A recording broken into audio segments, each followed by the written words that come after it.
Years ago I worked as a nurse in New Orleans Charity Hospital. Our hospital was known for two things: gunshot wound treatments and the third-floor mental facilities. The running joke was, if you're crazy or have been shot, go to Charity ER. As an emergency room nurse I saw it all. From bullet wounds to the eye socket to violent schizophrenics who would kill you at the first opportunity. One winter night we got a rush of craziness. In room 1 we had a young lady who had been shot in the left breast. In room 2 was a 19-year-old black male who had AK-47 wounds to the shoulder and upper thigh. Poor kid had chunks of his flesh missing and bone exposed. As we struggled to stabilize the young man and stop his bleeding, his pressure dropped and he went into cardiac arrest twice. The second time his heart stopped beating for a full 60 seconds before he came back.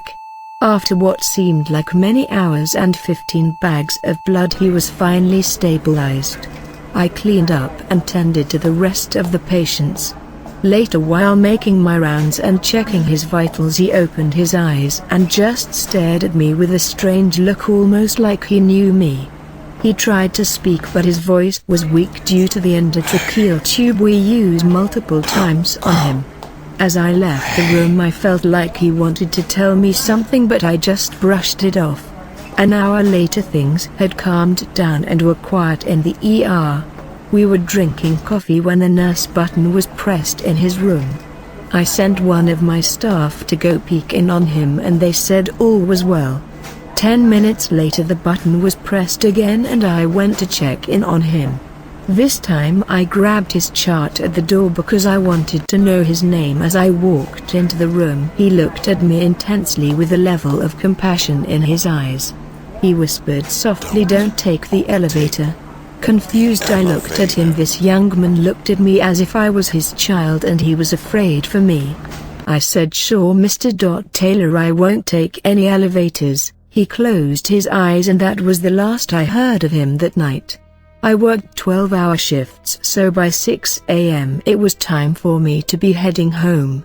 As I headed out of the building the sun was rising but it was not fully up yet. I walked into the parking garage and stopped at the elevators, pressing the button. My car was parked on the 4th level. As I stood there alone waiting in the dark I got a strange feeling and remember what Mr. Taylor said. Just then the elevator door opens and I decided not to step in. I quietly opened the door to the stairs and tiptoed up to the 4th floor. The whole while I was sneaking up the stairs I felt so stupid. Really, you're listening to a man who almost bled to death. As I got to my car I cranked it up and quickly worked my way down to the 3rd level, circling past the elevator door. When I got to the 2nd level I could have shit my pants. There was a man standing there with all black on in front the elevator door. He turned and looked at me as my headlights shone on him. The look on his face was terrifying. He was waiting on that door to open. His eyes were just soulless, like he saw through me. I hit the gas and turned to go to the final level. When I reached the gate I had to dig in my purse to find my access card. I dumped the crap out my purse onto my passenger seat and found the card. While speeding away I called Zach, a NOPD police officer who was normally on duty at the hospital, and told him what happened. He promised to go take a look as he was in the area. The next evening at my 6 p.m. shift I clocked in and went straight to Mr. Taylor's room. He had been moved from the ER to the 7th floor. When I walked in he smiled. "You listened." He went on to explain that when his heart stopped he had an out-of-body experience. Time sped up and he saw me get on the elevator. He said he also saw the man waiting. He was pure evil, he said. The kind of person that police fear. He said I would have never been seen again. Part of me felt like it was bullshit, but then I remember those eyes. I called Zach to follow up about the person in the parking garage. He said the man I saw had escaped from the 3rd floor mental facility and was a psychopath convicted for the torture and rape of 6 women. He was at the hospital for an evaluation when he escaped. From that day on, when I worked the 6 p.m. shift, I parked on the street next to the ER entrance.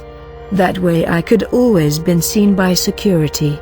I was thankful to that young man and visited him often until he was released from the hospital. Do you want more stories? We have more for your listening pleasure. Feel free to comment, and please subscribe to the channel to show your support.